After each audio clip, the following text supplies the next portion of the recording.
चमकदार कॉलेज के मैदान में विवेक और उसके दोस्त इकट्ठा होते हैं।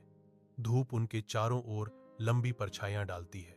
हंसी और बातें हवा में भर जाती हैं, क्योंकि वे परीक्षा के परिणामों पर चर्चा करते हैं।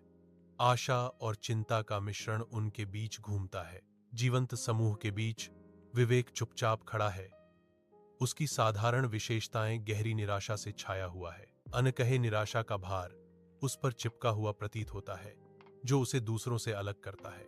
उनके दोस्तों की खुशमिजाज बातें पृष्ठभूमि शोर में बदल जाती हैं, जो परिणामों के साथ उनके अकेले संघर्ष को उजागर करती हैं।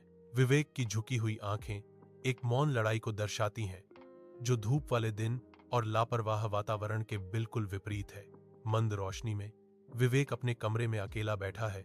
उसके चेहरे पर निराशा का तूफान उमड़ रहा है, क्योंकि किताबें उसे घेरे हुए हैं। उसकी भौहें सिकुड़ जाती हैं, आंखें पाठ पर टिकी होती हैं, फिर भी उसके विचार उससे बहुत दूर चले जाते हैं। एक आह उसके होंठों से निकलती है, अनकहे संदेहों और बढ़ते निराशा के भार से भरी हुई।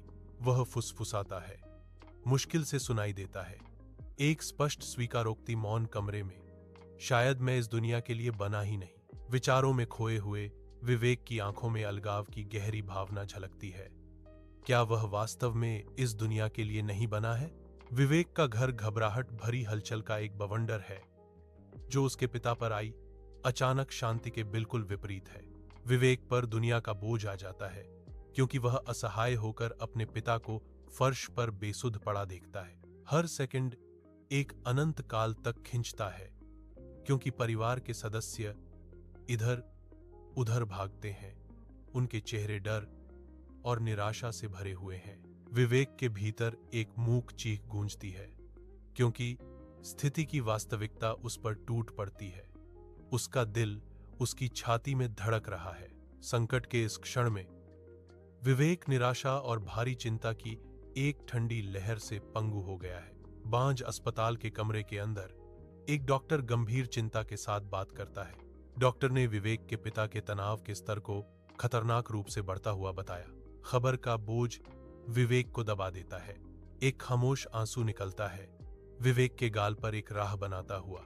विवेक की दृष्टि बिना आंसू के धुंधली हो जाती है। अस्पताल का बांझ कमरा धुंधला हो जाता है। विवेक अस्पताल के बाहर अकेला बैठा है। उसकी आकृति एक तीक्ष्ण बांझ पृष्ठभूमि के खिलाफ एक सिलहूट है। उसकी आंखें उठती हैं, आकाश के विशाल विस्तार में सांत्वना की तलाश करती हैं। चिंता उसके चेहरे पर गहरी लकीरें उकेरती है, जो चुपचाप लड़ी गई और हारी गई लड़ाइयों का नक्शा है। एक हताश गुहार उसके होठों से निकलती है, खुली हवा में मुश्किल से फुसफुसाहट, मेरे पास अब साहस नहीं बचा, मेरा जीवन बदलो। वह फुसफुसाता है। एक प्रार्थना हवा में उड़ गई। पुस्तकालय के अंदर लंबी खिड़कियों से धूप आती है, जो ऊंची किताबों की अलमारियों की पंक्तियों को रोशन करती है। विवेक सावधानी से किताबों को व्यवस्थित करता है। उसकी हरकतें सटीक और अभ्यासपूर्ण हैं। ज्ञान का एक मूक संरक्षक, वह शांत स्वभाव से संरक्षकों की सहायता करता है। उन्हें साहित्य की भूल भुलैया से मार्गदर्शन करता है। प्रत्येक बातचीत संक्षिप्त है, फिर भी मदद करने की वास्तविक इच्छा से भरी हुई है। उसकी आंखें उद्देश्य से चमकदार हैं। पुस्तकालय पाठकों की शांत ऊर्जा से गुंजायमान है। हर कोई अपनी दुनिया में खोया हुआ है, जैसा कि विवेक अपना काम जारी रखता है। विवेक शांत पुस्तकालय में प्रवेश करता है। उसके कंधे झुके हुए हैं। निराशा की तस्वीर। वह विशालकाय अलमारियों को देखता है। उसकी आंखों में एक खोया हुआ भाव है, क्योंकि वह व्यर्थ खोज करता है। अदृश्य डॉ मेहरा विवेक को देखते हैं। उनका चेहरा चिंता और मौन पूछताछ से भरा हुआ है। विवेक, क्या सब ठीक है? तुम परेशान लग रहे हो, डॉ मेहरा पूछती हैं। विवेक जवाब देता है, डॉक्टर, मुझे नहीं पता कि क्या करूं। सूर्य का प्रकाश पुस्तकालय में भर जाता है, धूल के कणों को रोशन करता है, क्योंकि डॉ मेहरा विवेक को प्राचीन पुस्तकों की ऊंची अलमारियों से ले जाते हैं। हवा पुरानी कागज और भूली हुई कहानियों की गंध से भरी है। डॉ मेहरा की आवाज, एक धीमी प्रोत्साहित करने वाली गुनगुनाहट, जगह भर देती है। वह धीरे से विवेक को सही करता है, उसे ज्ञान की भूल भुलैया से मार्गदर्शन करता है। विवेक ध्यान से सुनता है। उसकी भौहें एकाग्रता में सिकुड़ी हुई हैं। वह अपने गुरु द्वारा दी गई बुद्धिमत्ता को आत्मसात करता है। उसकी आंखों में खोज का एक मौन वादा है। विवेक पढ़ाई में डूब जाता है। पुस्तकालय की शांति उसके ध्यान को बढ़ाती है। विवेक अटूट दृढ़ संकल्प से प्रेरित होकर घंटों किताबों पर ध्यान केंद्रित करता है। मंद रोशनी लंबी छाया डालती है, जो विवेक के प्रयास से समय के गुजरने का संकेत देती है। हर पन्ना पलटना एक कदम आगे है। जो विवेक की लगन से प्रेरित है, ज्ञान का भार कम होता है। फिर भी विवेक अपनी खोज में अडिग रहता है। 6 घंटे में विवेक का संकल्प चमकता है। शांत पुस्तकालय में एक बीकन। सुबह की रोशनी विवेक के कमरे में भर जाती है, क्योंकि वह तैयारी करता है। उससे अटूट आत्मविश्वास की हवा निकलती है। वह अपनी टाई को ठीक करता है। प्रत्येक गति सटीक है, जो उन सावधानीपूर्वक तैयारियों को दर्शाती है जो उसने अपनी पढ़ाई में डाली है। आईने में आखिरी झलक उसकी तैयारी की पुष्टि करती है। परीक्षा इंतजार कर रही है, लेकिन उसकी आंखों में डर नहीं है। वह अपना बैग उठाता है। उसके होठों पर एक हल्की सी मुस्कान खेल रही है। आज सफलता न केवल संभव लगती है, बल्कि अपरिहार्य भी। दृढ़ निश्चय के साथ विवेक बाहर निकलता है, अटूट संकल्प के साथ चुनौती का सामना करने के लिए तैयार। शांत परीक्षा हॉल में विवेक ध्यान केंद्रित करता है। उसकी भौहें एकाग्रता में तनी हुई हैं। चमकदार रोशनी में उसकी कलम परीक्षा के कागज पर नाचती है। हर स्ट्रोक सटीक और जानबूझकर। वह रुकता है। उसकी आंखें जटिल सवालों को स्कैन करती हैं। उनके पीछे विचारों का तूफान उमड़ रहा है। नई दृढ़ता के साथ विवेक अपना काम फिर से शुरू करता है। उसके पेन की खरोंच ही एकमात्र आवाज है। प्रत्येक उत्तर सावधानी पूर्वक तैयार किया गया है, जो विवेक की गहरी समझ और अटूट ध्यान को दर्शाता है। विवेक के घर के अंदर हवा प्रत्याशा से भरी हुई है, क्योंकि वह अपनी परीक्षा के परिणामों का इंतजार कर रहा है। विवेक की बेचैनी स्पष्ट है, क्योंकि वह बेचैनी से इधर उधर टहल रहा है। उसके भीतर एक तूफान आ रहा है। हर कदम उसकी बढ़ती हुई बेचैनी को दर्शाता है। हर कदम के साथ कमरा सिकुड़ता जाता है। अपेक्षा का भार भारी है, जो उसकी निरंतर गति को बढ़ावा देता है। समय खिंचता हुआ प्रतीत होता है। हर पल एक अनंत काल होता है, क्योंकि वह अपने घर की सीमाओं में नेविगेट करता है। सूरज की किरणें विवेक के घर में प्रवेश करती हैं, एक नए दिन की शुरुआत को रोशन करती हैं। फोन की तीखी घंटी सुबह की शांति को भंग करती है, ध्यान आकर्षित करती है। विवेक रिसीवर की ओर बढ़ता है। उसका भाव अस्पष्ट रहता है, क्योंकि वह कॉल का जवाब देता है। अदृश्य कॉलर का भार हवा में लटका हुआ है, जो प्रत्याशित और भयावह दोनों तरह की खबर का वादा करता है। मुलायम सुबह की रोशनी विवेक के कमरे को भर देती है, क्योंकि वह लापरवाही से फोन पर बात करता है। एक अचानक चौंकाने वाली घोषणा शांति को भेदती है। विवेक का चेहरा खबर सुनकर अविश्वास से तमतमा जाता है।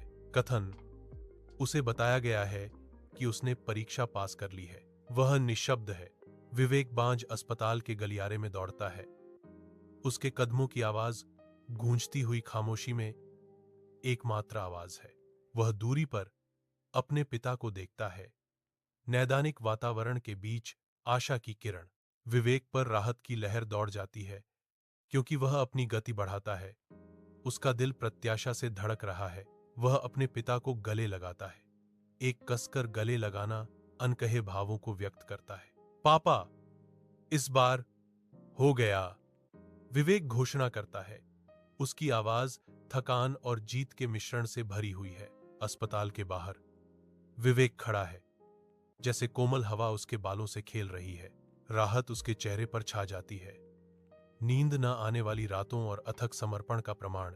उसकी आंखों में थकावट बनी हुई है, लड़ी गई और जीती गई लड़ाइयों की छाया। एक आशावादी चमक दृश्य को नहलाती है। सुबह का सूरज दुनिया को आशावाद में रंगता है। वह लंबा खड़ा है, कंधे चौड़े, जिम्मेदारियों का बोझ उठाते हुए। इस पल के लिए किए गए बलिदानों, बहाए गए आंसुओं की मौन स्वीकृति। विवेक शांत पुस्तकालय में प्रवेश करता है। डॉ मेहरा के प्रति अपनी कृतज्ञता व्यक्त करने के लिए तैयार। वह लाइब्रेरियन के पास जाता है। उसका दयालु चेहरा चश्मे से सुसज्जित है। माफ कीजिए, मैं डॉ मेहरा को ढूंढ रहा था। क्या वे आसपास हैं? विवेक ने अपनी आवाज में उम्मीद के साथ पूछा। शहर छोड़ दिया? ओह, विवेक बुदबुदाता है। निराशा उसके ऊपर छा जाती है, क्योंकि लाइब्रेरियन खुलासा करता है वह पहले ही शहर छोड़ चुका है।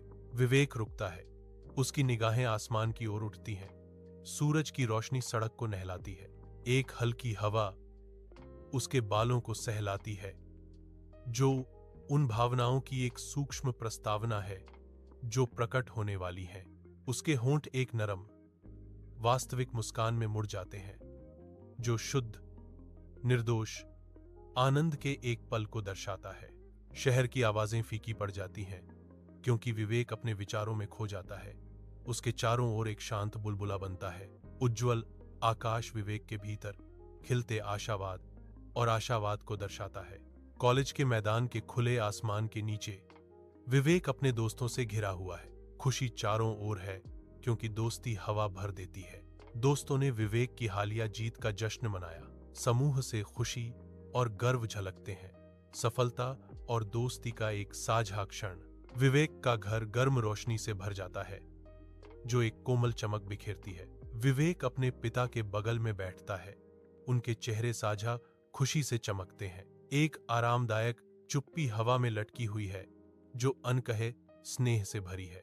वे एक जानी पहचानी नजर का आदान प्रदान करते हैं।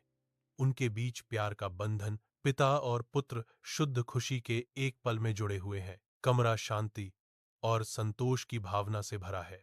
धूप में नहाया हुआ पुस्तकालय विवेक का स्वागत करता है, जो ऊंची अलमारियों के बीच एक बार आने वाला आगंतुक है। हालांकि अब वह कर्मचारी नहीं रहा, वह गलियारों में घूमता है, कहानियों के बीच एक मौन साधक, एक उपन्यास के पन्नों में खोया हुआ। विवेक पुस्तकालय के शांत आलिंगन में सांत्वना और रोमांच पाता है। विवेक एक और पन्ना पलटता है। हवा में पुरानी कागज की खुशबू भर जाती है। उसका मन लिखित दुनिया में भाग जाता है। विवेक आत्मविश्वास से धूप से भरी सड़क पर चलता है। उसका आसन आत्मविश्वास बिखेरता है। वह उद्देश्य के साथ चलता है। हर कदम मापा और निश्चित होता है, जो निर्विवाद आत्मविश्वास का भाव दर्शाता है। शहर उसके चारों ओर धुंधला जाता है, जिस पर उसका ध्यान अविचलित रहता है। उसका आत्मविश्वास अटूट रहता है। वह दृढ़ संकल्प का प्रतीक है, जो आंतरिक शक्ति के साथ अपने मार्ग पर चलता है, जो ध्यान आकर्षित करता है। धूप पत्तियों से छनकर आती है, विवेक को रोशन करती है, क्योंकि वह एक पार्क की बेंच पर बैठा है, अपनी किताब के पन्नों में खोया हुआ है। विवेक के होंठों पर एक हल्की मुस्कान छा जाती है, जो उसके सामने प्रकट हो रही मनोरंजक कहानी का मूक प्रमाण है। उसके चारों ओर का पार्क पृष्ठभूमि में फीका पड़ जाता है। उसकी पूरी दुनिया पृष्ठ पर लिखे शब्दों तक सिमट जाती है। वह एक पन्ना पलटता है। उसकी आंखों में उत्सुकता चमकती है, उत्सुकता से यह जानने के लिए कि कहानी में उसका क्या इंतजार है। किताब उसके हाथों में चमकती हुई प्रतीत होती है, दिन की सांसारिकता में खुशी और पलायन का एक प्रतीक। विवेक कहानी में खोया हुआ है, क्षण भर के लिए दुनिया से अछूता है, लेखक की रचना में निलंबित। अपने कमरे की धुंधली रोशनी में विवेक अकेला बैठा है, रात के साए और गहरी चिंतन में डूबा हुआ। मंद प्रकाश विवेक के चेहरे पर उभरी चिंता की रेखाओं को उजागर करता है। हर छाया एक मौन प्रश्न है। विवेक भविष्य की भारी अनिश्चितताओं से जूझते हुए समय धीमा लगता है। कमरा शांत है, सिवाय विवेक के विचारों की धीमी फुसफुसाहट के, जो अंधेरे में एक अकेला प्रतिध्वनि है। आत्मनिरीक्षण में खोए हुए विवेक आगे का मार्ग खोजते हैं। उनकी निगाहें संभावनाओं के अनदेखे क्षितिज पर टिकी हैं। धूप में नहाया हुआ विवेक लंबा खड़ा है। कॉलेज का मैदान युवाओं और दोस्ती की ऊर्जा से गुलजार है। उसके दोस्त उसे घेर लेते हैं। उनके चेहरे प्रशंसा में ऊपर की ओर होते हैं, क्योंकि वह अपनी विजयी कहानी सुनाना शुरू करता है। विवेक विस्तार से इशारा करते हैं। उनकी हर हरकत आत्मविश्वास और कड़ी मेहनत से मिली सफलता को दर्शाती है। सूर्य उसकी आंखों में चमक पकड़ता है, जो उसके सफर को प्रेरित करने वाले जुनून को दर्शाता है। वह रुक जाता है, अपने अगले शब्दों के भार से अपने दोस्तों को करीब खींचता है। दोस्तों, जीवन कभी देर नहीं करता, विवेक दृढ़ता से घोषणा करता है। उसकी आवाज विश्वास से गूंजती है। यह तभी देता है जब हम इसके योग्य बन जाते हैं।